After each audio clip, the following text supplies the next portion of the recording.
Finally another YouTuber has ranked some players in Major League Baseball. I've been waiting for this. It's such easy content, and it's good content. Foolish Baseball, you guys know him and love him. Honestly, my favorite pick as the best baseball YouTuber on the platform. The dude is just incredibly smart, puts so much time and effort into his videos. Of course, link to his channel and link to his video is in the description down below, but some of you guys might have missed it. It came out on his second channel, Foolish Bailey, and he ranked the top 50 players in Major League Baseball right now going into the 2021 season. So, of course, I was like, yes, perfect, finally, I can react to it. It's not gonna be some schmo from Fox Sports or from ESPN or somebody that has ridiculous opinions. It's going to be someone who seriously knows baseball, knows what they're talking about, and has a little bit of a different opinion on how they rank players, but not too far off. So I'm going to be reacting to Foolish Baseball's top 50 players in Major League Baseball. As always, if you guys do enjoy this video, drop a like on it, subscribe to my channel, and make sure that you're subscribed to Foolish Baseball as well as his second channel. Links to everything in the description down below. Get in the comment section down below. I'm kind of scared about this to ask you, but whose top 50 rankings do you think were better, mine or Foolish? And don't forget to follow me on Twitter, Instagram, Twitch, TikTok, second channel. Links to all my social media as well are in the description down below. Now, before we do get going into my reaction, let's talk about how Foolish ranked the players. He ranked them based on prior performance, looked at them, but it really came down to projections. The rankings here are for the 2021 season, so he's taking into account some prior performance, but really it comes down to how well he thinks these players are going to be able to perform in 2021. So I'm not going to go through every single player and go through with a fine-tooth comb to figure out what he did right and wrong and dissect every single player, but we're going to go over the top 50. I'm going to give my thoughts, but I'm not going to go in depth at who's at number 42 instead of 46. Just going to have a nice conversation, and then really once we start to get to that top 20 range, that's where I'm going to go a little more in depth and specifically start comparing it to what I put. So let's get started off here. Number 50, Brandon Woodruff. I actually did not put him in my top 50, but I like this inclusion. I think the biggest shock is that he wasn't ranked in the MLB top 100 players by MLB Network. He definitely should be. He's one of the better pitchers in the game. Expect to see him do big things here. He's not top 50 in my eyes just yet, but as Foolish stated in his video, he's projecting for the 2021 season. A lot of the stuff that he looks into is going to be projection based. So I definitely think Brandon Woodruff could crack the top 50 without a doubt in 2021. Brandon Lau at number 49, another player I did not have ranked, but I'm just not necessarily as big on Brandon Lau as maybe some other people. The playoff performance of being ice cold and just seems like a little streaky hitter sometimes. I just couldn't put him ahead of guys like Ozzie Albies. Jose Abreu, the reigning MVP, coming in at number 48. I had him a little higher, but again, top 50, I'm fine with it. He's a first baseman who hits. Clayton Kershaw at 47, just a little bit higher than where I had him. I think I had him at like 37 range.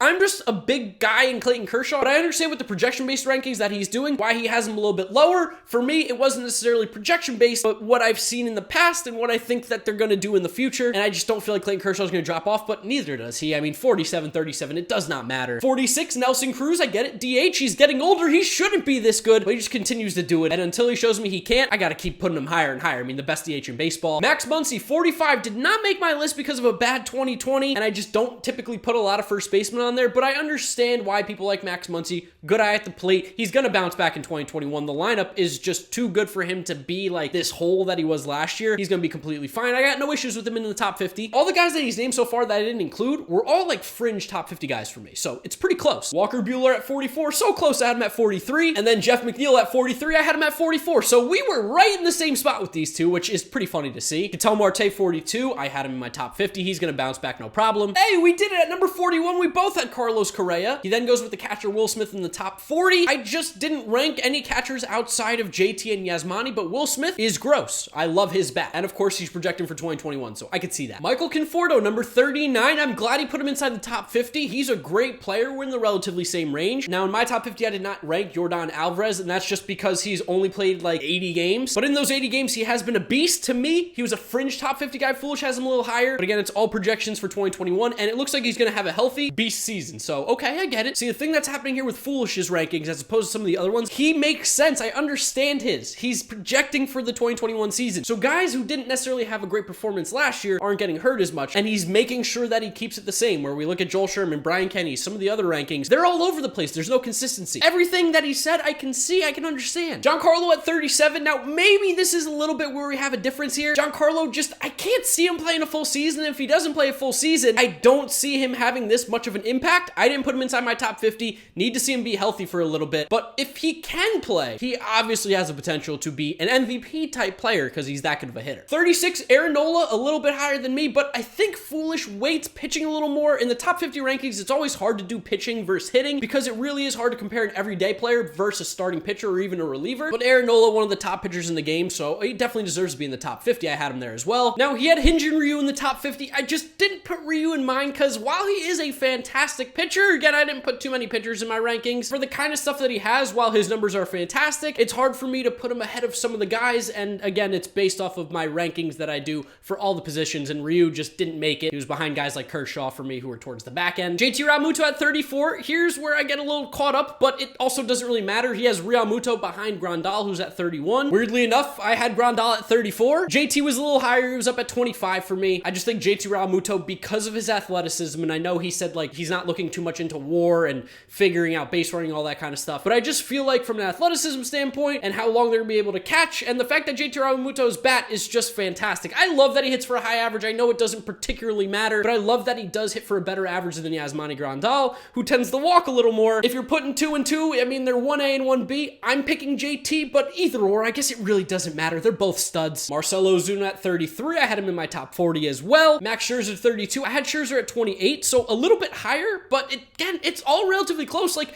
I'm actually shocked at how similar all of our ratings and rankings are, especially because we do look at baseball a little differently. I'm a more traditional way. Foolish Baseball gets a little bit deeper into the numbers, a little more sabermetrics heavy, but it's interesting to see how we basically think the same so far. 30, Paul Goldschmidt, again, relatively similar. I just put Paul Goldschmidt a little bit lower because I think that there's some players in first base. I just don't value the first base position that much. Lucas Giolito did not make my top 50, but again, he's projecting for 2021, and there's a really good chance that Lucas Giolito wins the Cy Young next year. He is a top pitcher in the American League. Going forward, he is going to be a star. I'm cool with this. Again, projecting for 2021, it makes sense. Trey Turner, 28. I mean, if you've watched this channel, you know I'm a big Trey Turner fan. Even if he is on the rival Washington Nationals, he's an absolute stud. One of the most, if not the most underrated players in Major League Baseball. Huge Trey Turner fan. I'm glad that he's getting the recognition from Foolish. Trevor Bauer at number 27, and you would have thought that I would have had Bauer higher considering how good I think he is and how big of a fan I am, but no, actually I had him lower. Foolish Baseball gave him the better ranking here, and I'm glad to see it because there's so many people who think he's not going to be good, and you're just wrong. He's going to be so good. He's going to be another Cy Young candidate pitcher again. He's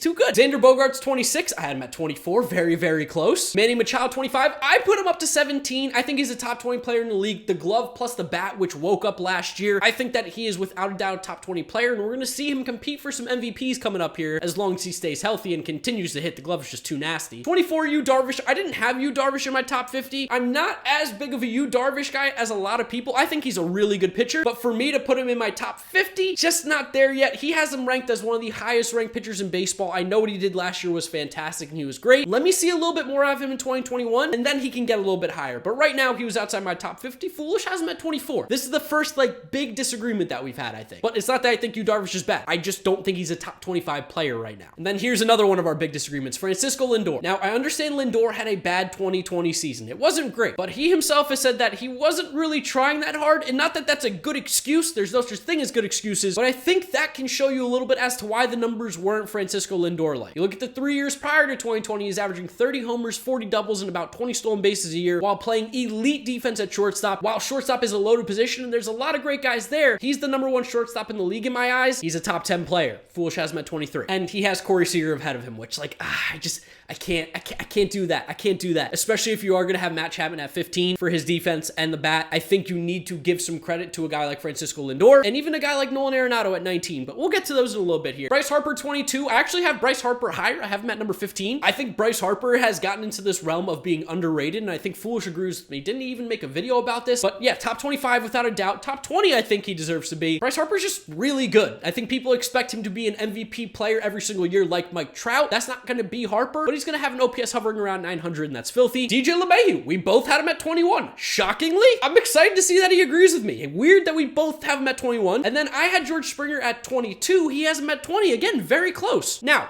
Nolan Arenado, 19. I don't agree with Nolan Arenado at 19. I think he's a top 10 player in the league. I had Nolan Arenado at the number 8 spot. I know he had a bad season, and I know people are going to say Coors. I think you're going to see him play very well in St. Louis for the future. This year, maybe he won't have like that 950 OPS. You're going to see what happened with Goldschmidt. I think it's going to be probably a down year slightly for him, but the glove is the best in the league. I stand by that. I know Chapman's so good, but I think Arenado is going to have one of the best gloves in the league, of course, and he is going to hit. He is going to show that he doesn't need Coors. And I don't think it's that Foolish doubts Nolan Arenado Arenado's ability. He has him as a top 20 player. I just think he's the best third baseman in the game. I put some respect on his name. He does video games type stuff at the plate. 18, Alex Bregman. I had him at 19. We're right on the same page. 17, Corey Seager. I had Seager at 29. I'm not nearly as high on Corey Seager as a lot of people. I just think that there are better shortstops in the league right now. According to Foolish, he ranks him as the what? Third best shortstop in the league. To me, I just don't see it that way. I think Trey Turner's better. I think Lindor's better. I think Bogaerts is better. Corey Seager is really solid, but I'm not going to put too much stock into the 60-game season plus the playoffs when we have all these other numbers from other players. But again, he's doing projections. I just don't agree with Corey Seager being ahead of Lindor and some of the other shortstops on this list. 16, Trevor Story. Again, boom, right on the money. We agree on Trevor Story. 15, I've talked about Matt Chapman. I think he's a good player, but I just don't necessarily know how much better he's already going to be than what we've seen. That's kind of my reasoning for not agreeing with him at 15. He's a great third baseman. He's awesome. I'll take him on my team any single day, but I think that there's better third basemen in the league right now, and some of the guys like Bregman and Arenado, I would take over Matt Chapman. But again, that's probably where the sabermetrics for Foolish Baseball and the traditional for me differ. It seems to be that's like a common denominator is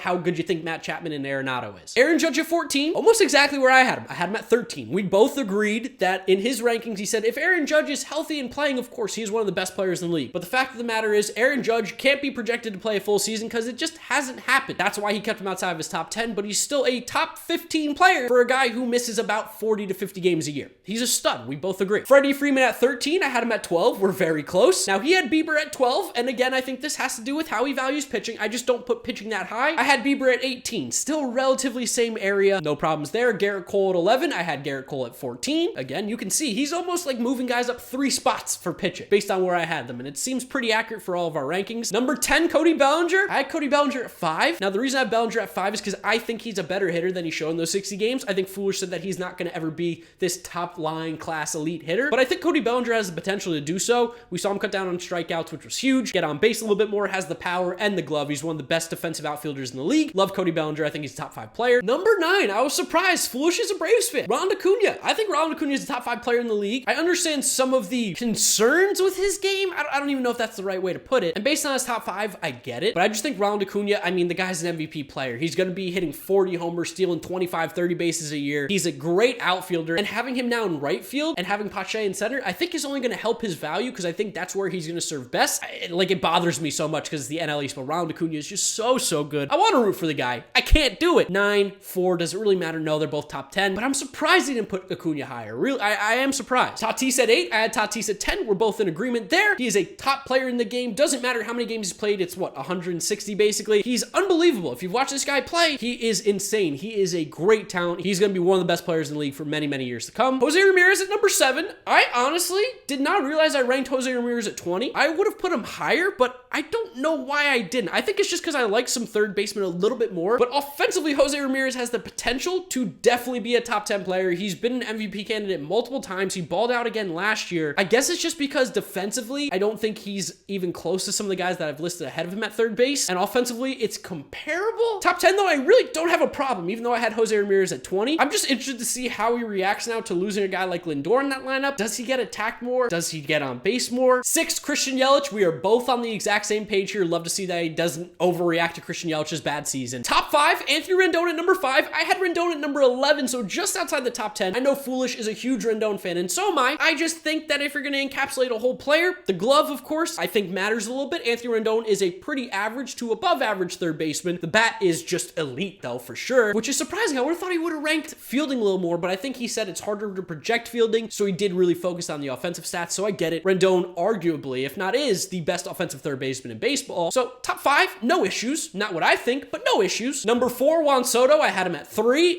Yes, Juan Soto is a beast. Number 3, Jacob deGrom. Just like MLB Network, I just, again, can't put pitchers that far ahead, but at least thank God. Foolish knows Jacob deGrom is the best pitcher in baseball by and large. I mean, he put him 8 spots ahead of Garrett Cole. Thank you, Foolish. Thank you for trying to help educate these viewers and kids and people that Jacob deGrom is the best pitcher in baseball without a doubt. Number 3, I love it. I love that you're giving him more credit than I did. Number 2, Mookie Betts. Yup, that's where he belongs. Number 2 spot, not number 1, Joel Sherman, not number 1, Mark Feinsand. Number 2, he is a damn good player, and he is the second best in baseball, but of course the number 1 spot has to go to Mike Trout, which is who he gave it to, and that is so correct. That is the right move. Thank you, Foolish, for not being ridiculous. While we have some slight disagreements, and seriously, there are slight disagreements, this is one of the best top 50 rankings that I've seen. Of course it's not perfect like mine. That's sarcasm. I'm not perfect, but I do like my ranking. But I don't have any serious problems with Foolish's top 50. I think the one that I just wasn't even close on was Yu Darvish, but otherwise everything we had was relatively in the same area. So even though me and Foolish think about baseball differently, I'm a lot more of eye test, traditional stats, while Foolish uses a little bit of traditional, but also goes very deep into the sabermetrics, knows those numbers better than I ever will, let's be honest. It's good to see that we both, for the most part, understand what's going on in baseball, realize the talent, and are able to put them in the relatively same area. Of course, guys, make sure you check out Foolish Baseball's main channel as well as his second channel. Links in the description down below. Go give him some love. I'm sure you know him already, but if you don't, links in the description. Drop a like on this if you did enjoy it, as well as subscribe to the channel so you don't miss out on any of the content. Drop me a follow on my social media, links in the description. And that's where I'll wrap up today's video. You guys know the drill from here on out. YouTube recommends you watch this video. This is my most recent upload. Click through those if you have not yet seen them. Thank you guys for watching, and I'll see you all tomorrow for another video. Bye!